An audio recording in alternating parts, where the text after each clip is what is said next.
gandang morning po.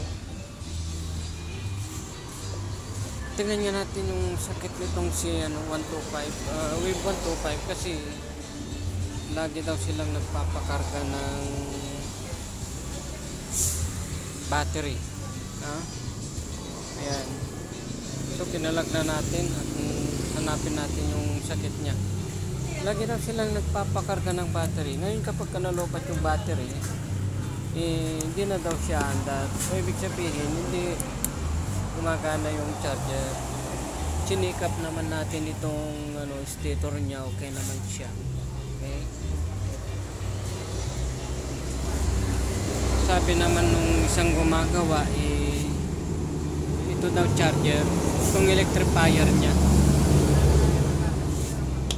Ay, ngayon titignan natin dito kasi paano nga naman dadaan yung battery sa switch kung hindi naman siya, kung mali naman yung pagka-wire nito, no?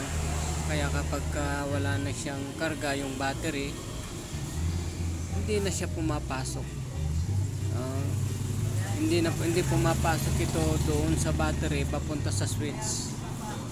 Papunta rito sa main switch natin. Kaya ito, ayusin natin yung wire. Pero itong charger niya hindi po sira ito. Ayan.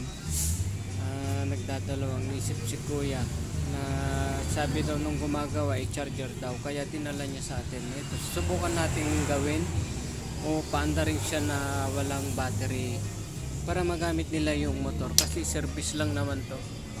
At saka sa kalaman natin yung iba, yung natin dyan, itong si 125 battery supply siya, no?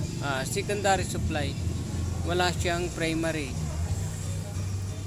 kaya natawag na battery supply kasi wala na siyang primary. Kaya kapag wala siyang ilaw, wala din siyang kuryente.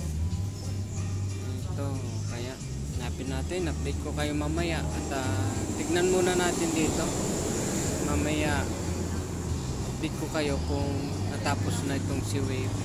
Okay.